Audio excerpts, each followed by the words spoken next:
Hello, hello, hello. Ladies and gentlemen, I have to offer you a sincere apology for my setup right now. Um, there's really no other way for me to explain it or put it, but I just moved into a new apartment. It is a pretty cool place. I do eventually want to show you guys on YouTube. But for today, we have something bigger and better to talk about. Sanji's cock. So the One Piece community for years now has been shortening Color of Conquer to cock. So today we are going to discuss Sanji's cock. But before that, we're just going to discuss the entirety of chapter 1152. This is on the Pirate Folk subreddit. I'm gonna pin this because my tabs seem pretty big right now. Yeah, this is just on Reddit. Anyone can read the summary. This is obviously spoilers, right, for chapter 1152. So I'm gonna read these real quick because I haven't read them, and then once I read them, I'll talk about them. So, chapter 1152, a terrible day. They got the Yamato shit on the cover again. Otama's Amigasa hat to Kawamatsu, the daimyo of Hakumai. I don't know, bro. I'm gonna be honest, I haven't really been keeping up with those. I look at the pretty pictures, I see Yamato and Ulti and shit, and I'm like, oh, cool picture. And then I keep scrolling. So, I'm not the one to talk to about that. Alright, so actual chapter, right? Gabon asks Luffy to pay attention to how you use Conqueror's Haki, and also says that the enemies are definitely not immortal. Then Gabon looks at Zoro and Sanji. Looks like it's not just one person here who has Color of Conqueror. So the Sanji fans, I tried to stay away from spoilers until I actually read the full summary. So Sanji fans, he looked at Zoro and Sanji. Sanji approaches Gabon in a very funny way, but he's ignored. Lol. Is it me? I knew it. I won't let Mosshead and Jinbei's stock be the only ones rising. There's no way he deadass used the term stock. There is no way the official One Piece manga used the term stock. I don't believe that. That's got to be translator bias. Swordsman over there. Oh my god. Oh my god. Gabon just straight up said it. Scalper Gabon straight up just says it. Now, I mean, I don't see why you'd be watching this video if you didn't know like the lore up to this point. But Scalper Gabon is, of course, he was Roger's left-hand man. Unless Roger was left-handed, then he was Roger's right-hand man. Regardless, right? He was one of the wings of the previous Pirate King. So for him to just straight up look at Zoro and say, "Looks like your body's used to Conqueror's Haki," he overlooked the cook. Oh, okay. All right, let's keep moving. I have the Color of Conqueror, so Zoro didn't even know. Huh? You didn't know? It's been leaking, you know. What? His cock's been leaking. Gabon says, what a joke. Haki is only useful if you can recognize and control it. Is that how you intend to support your captain, who is one of the 4 emperors? The Yonko, right? Zoro says sorry. Then angry Sanji asks Gabon, hey old man, what about me? But he's interrupted by Loki and Hajruddin arguing. Sanji fans, no. Sanji fans, he gets ignored twice. Oh, Sanji. Oh, it might be time to wrap it up forever. Oh my gosh. Wait, career might be finished. Wait, career might be finished. We might have to start talking about him as the worst to ever do it. Oh my gosh. Oh my goodness, what the fuck? No, ignore it twice. Odie, you're gonna pay for this. Loki says, disgraceful, Hajruddin. You gonna let outsiders save your homeland? Elbaf has me. Hajruddin, with you, there's even the possibility of you helping the government's side. You did that kind of thing on that day. How can we trust you? Suddenly, Luffy says something that takes Loki by surprise. Hey Loki, why don't you become one of my NAKAMAs? Hajruddin, if Loki's part of my crew, you can release him, right?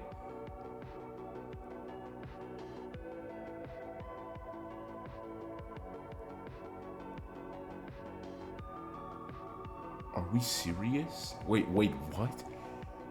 I mean, like, I'm. I mean, this is fine. I'm not like I don't dislike Loki, but are we for real? Like, bro, is this just the quickest he's ever asked like a new crewman, other than Nami, who I mean he pretty much immediately asked, or like Zoro, who he asked the same episode he meets him. But like, since like Alabasta, he's really been taking a lot longer to ask people. This is crazy. It took like almost all of fucking Water 7 for Frankie to agree to join. What? We've been at Elbaf, what, 15 chapters? 10, 15 chapters? What? We don't even, like, know the full extent of Loki's backstory yet. We don't even know all of Loki's powers yet. Okay. Oh, Captain, my Captain. If Luffy wants him, we want him. Zoro and Sanji said it's not a good idea due to Loki's size and the amount of food he eats. Lol. Hajru didn't realize this. Luffy can tell by instinct that Loki is trustworthy, but he refuses to. And Loki also declines Luffy's proposal, saying he won't follow anybody. So yeah, Luffy just got shot down. But we know from history, being shot down means almost nothing when it comes to Luffy. He'll get you eventually. Sanji, what do you call it? Sanji didn't agree for like half of the Baratier little mini arc, right? Nami didn't agree until Arlong fell. Like, we've seen this type of thing before. This means nothing. We still might have them, boys. Okay. Zoro and Sanji go first to the Sun World with the Giants, except the brothers, right? Hazardine and Loki. When they're alone, Gabon also asks Hazardine to release Loki. Then Gabon reveals that he and Shanks were also there at the castle when Harold's incident happened, but they didn't see the whole thing. Hazardine asks Loki to tell him everything now. Loki starts the story saying, it was one really terrible day. A flashback starts. This took place 14 years ago. Loki and Jarul? Who the fuck is that again? Wait, just so... Is that the old nigga who's like over 300 years old? Alright. Yeah. Okay. I do know this. Okay, yeah. I know the nigga. Yeah, with the sword in his head. Okay. Just had to make sure. Sorry, I had to polish up on it. They were called to the castle. Loki looked quite friendly towards Jarul. He's a bit taller than Jarul. Loki says he hates the world government since they killed Rox, so he wanted to talk with his father. When they arrived to the throne entrance, Loki stamped one giant soldier into the door to open it. When they entered the throne room, Loki and Jarul were shocked to see Harold being stabbed by several of his own soldiers. We only see Harold's silhouette, so we don't know if he was transformed into demon or not, but looks like if Harold had horns and wings. Harold? What the hell do you guys think you're doing? Well, Jarul saying Harold, and Loki saying, what the hell do you guys think you're doing? Meanwhile, we see that Gabon and Shanks were just having a bath in the thermal baths outside Gabon's house. That is, in a branch near the castle. Gabon was much younger at that time. Just half of his hair had gray hair, and he only had a black braid goatee and mustache. We discover that Shanks had a tattoo on his left arm, just above his elbow. We can't see the tattoo up close, but it looks similar to this picture. I don't know if lines or arrows, bones, or other things. So is it the same, what do you call it? Is it the same shit on the other niggas, on the evil dudes? Emus, like, possess body shit and whatnot? I don't know. You get what I'm trying to say. Gabon, it's been such a long time since we shared a tub. Must have been 3 or 4 years. Of course not. It's been a decade since Captain passed. Oh, it's been that long, huh? Must have felt especially long for you.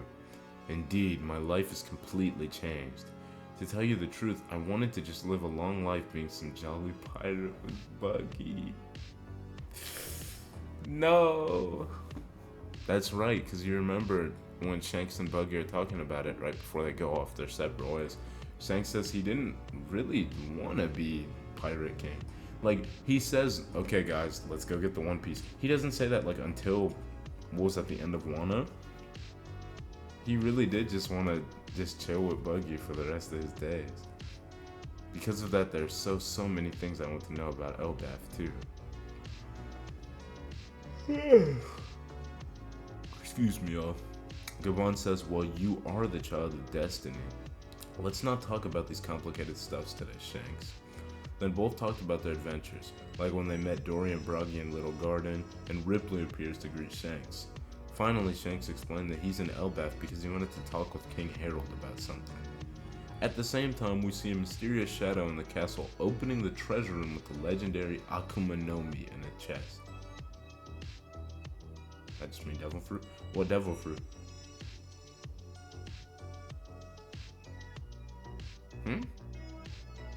Then, in the epic final double page of the chapter, another flashback starts. This time takes place 109 years ago. Narrator, going back even further in time, 109 years ago, in a time where if you ask anyone who lives on the seas, the thing you fear the most in this world, everyone will answer, the giant pirates. So flashback 109 years ago, the giant pirates are at the top of their game, right? We see the great Eric chasing a ship in the sea with very young Dory, Broggy, Oimo, Kashi. We also see another giant ship docked in a human kingdom. At the same time, an official ship coming from the Kingdom of Giants acts as another reason as to why the name Elbaf is associated with absolute terror. Harold, I heard they have a beautiful princess inside that castle. Go take a look. People, wah! One of the giant soldiers that accompanied Harold looked for the princess through their castle window, but Harold stamped him into the castle and destroyed it. People fled from the kingdom while the king and princess cried in fear. Harold, oops, I slipped. Your Majesty, please stop. And the chapter ends with young Harold's presentation. Physically, Harold looked very similar to Loki, right? Short spiked hair. He was very violent. Who's your god now? Harold, the king of Elbaf, who ascended to his throne at the young age of 45, 15 in human age, was a real jerk. End of chapter, no break next week. Alright, so that's all that happened. Now I want to go find the Raws. So I'll be right back. Alright, I got him. Here we go. Here are the Raws, right? So this is the picture. Yamato and everybody, right? Remember, start of the chapter. What do you call it? Luffy's talking. He wants Loki freed. They're saying, no, Loki can't be freed. Loki needs to stay there. Luffy's like, what if you just join my crew? Then you can be let free, right? And everybody's like, no.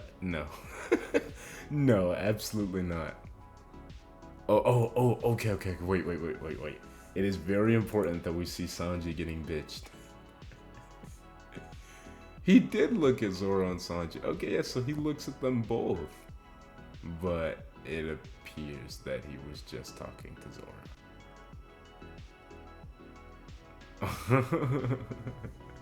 Yo, this is crazy.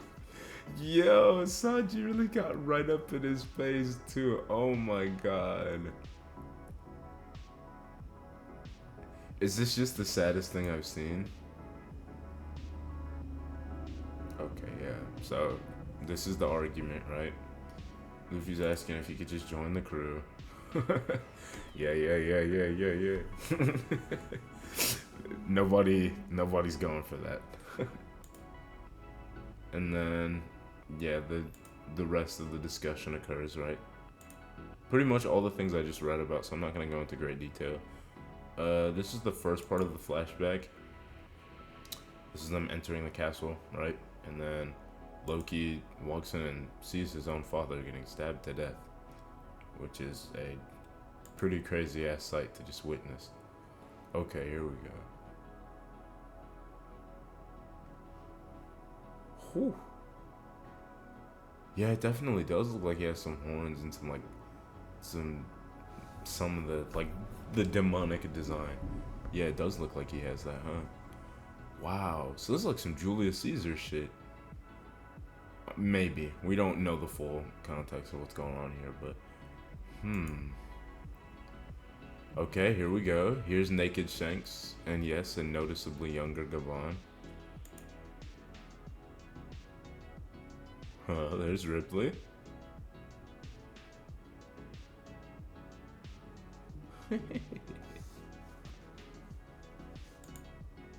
I mean, again, we're gonna have to do another video once like the full chapter comes out, because there's only so much I can say when I can't read Japanese. I don't know the full extent of this conversation, just what the spoiler post had for it. But yeah, it's all the same info we already covered, right? Shanks talking about what he wanted to do.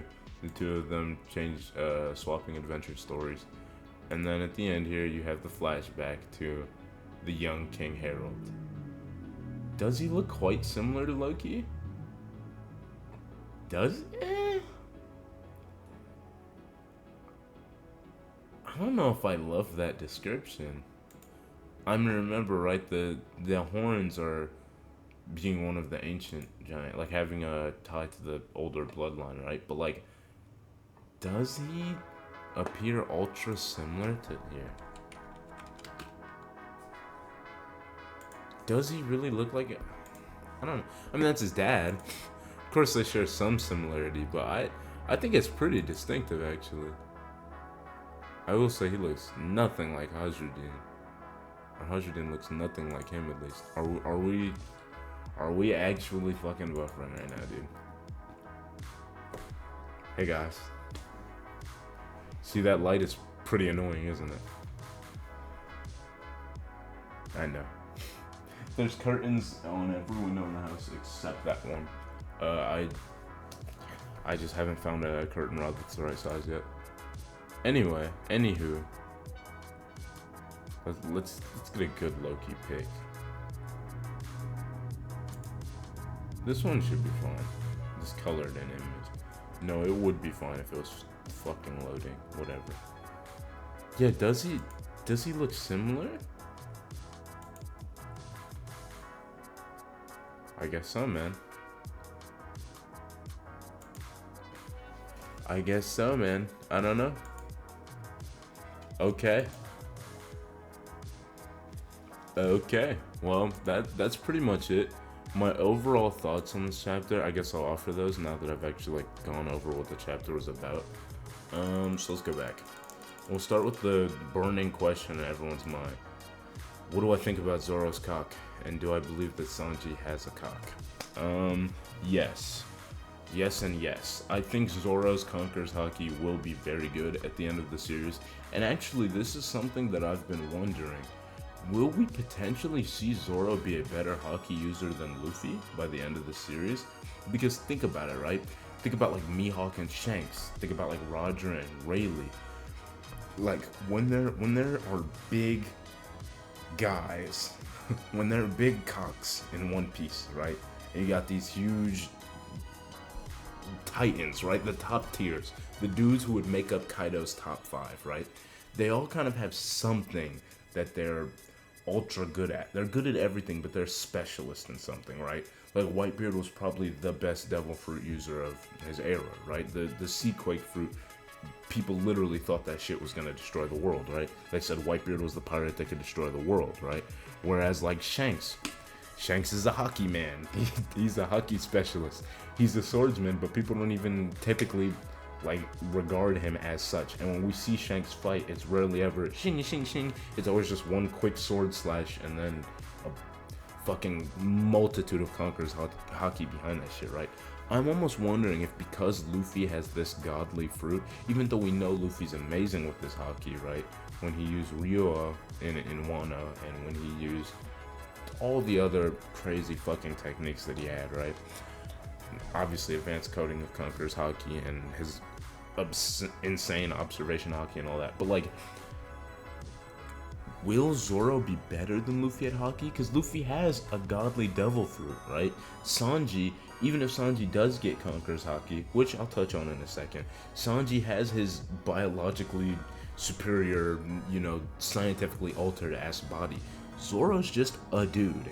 And we know with just the dudes in One Piece, we know with Garp, we know with Roger, we know with Mihawk, the guys like that, their Haki is typically fucking insane. I feel like by the end of the story, we really might see Zoro as the best Haki user.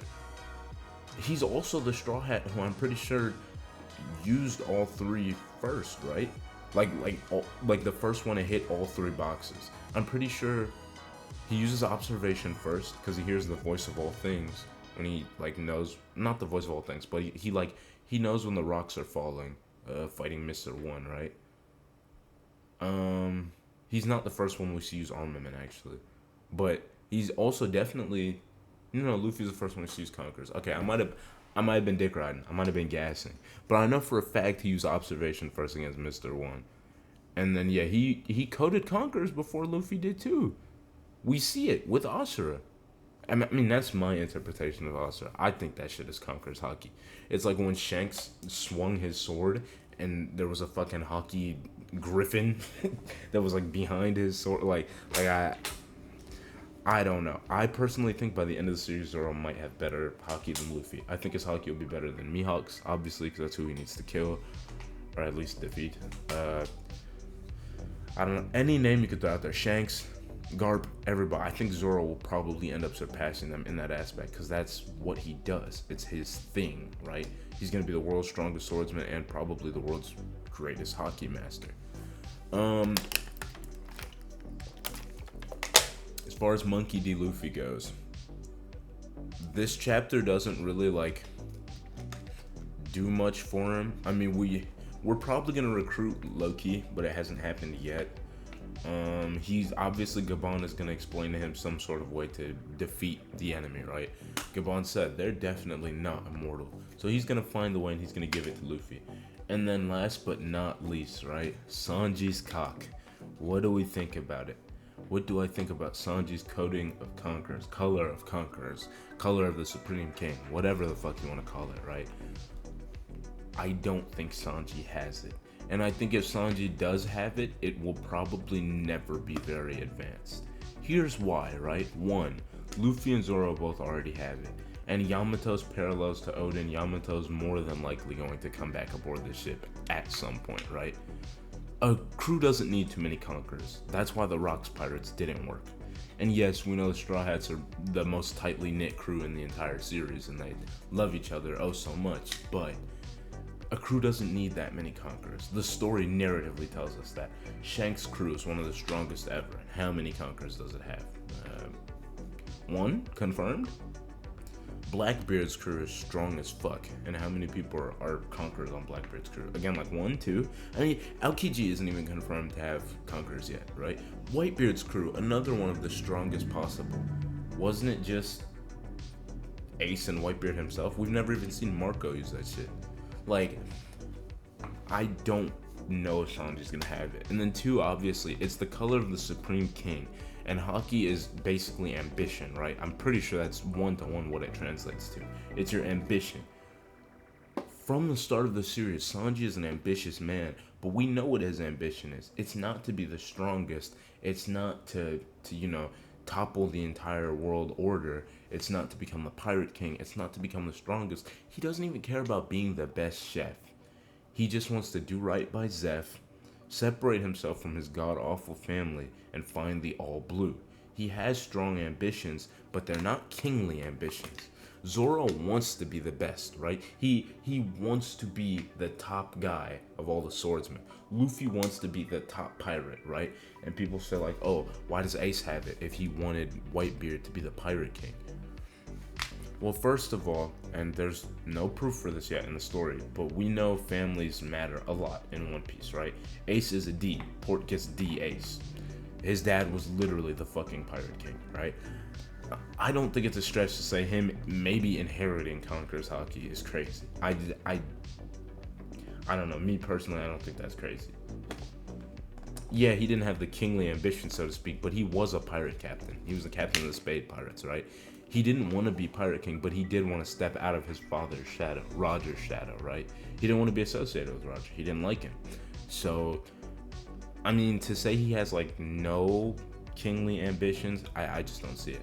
People say, Boa Hancock, it's fucking stupid. She's literally a queen. Like, I don't understand, like, why is it so hard for people to accept, like, Sanji probably isn't gonna have it? And that's okay. Sanji can still be cracked. He can still be a top tier. He doesn't need Conqueror's Haki to be in the top tier. Kizaru, we've never seen Kizaru use Conqueror's Haki. Now, are you gonna say Kizaru's a fraud? You gonna say he's a bum? No. We never saw it, and he more than likely doesn't have it, but he's not a bum. Akainu, we've never seen Akainu use Conqueror's Haki. He's not a bum, he's not a scrub. Like, I don't know, man. I don't think Sanji has it personally. If I'm wrong, I'm wrong. But yeah. And then for the final thing that I'll say for this video, I am Team Loki. My final Straw Hats, I think, looks like Luffy, Zoro, Sanji, Nami, Chopper, Robin, Usopp, Frankie, Jinbei, Brook. Those 10, which are like already in there, and then I think Yamato will come back around, just like Odin did back in the day.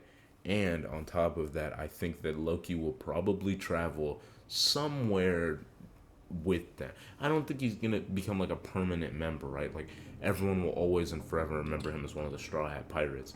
But I think he'll probably pull like a Law Punk Hazard move, or he'll pull like a Carrot or a Momonosuke, where it's, or even Vivi, where he's around for a few arcs, like some honorary Straw Hat shit. But I don't think he's ever truly going to get the title like Yamato will. I don't think Loki will have it.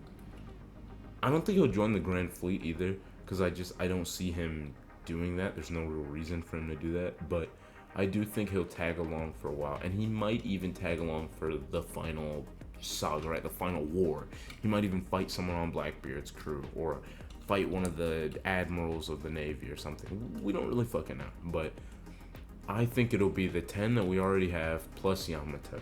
And I think Loki will be in the pirate cuck chair.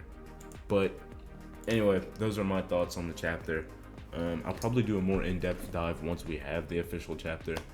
That's really all I have to say for right now. Thank you for watching this video.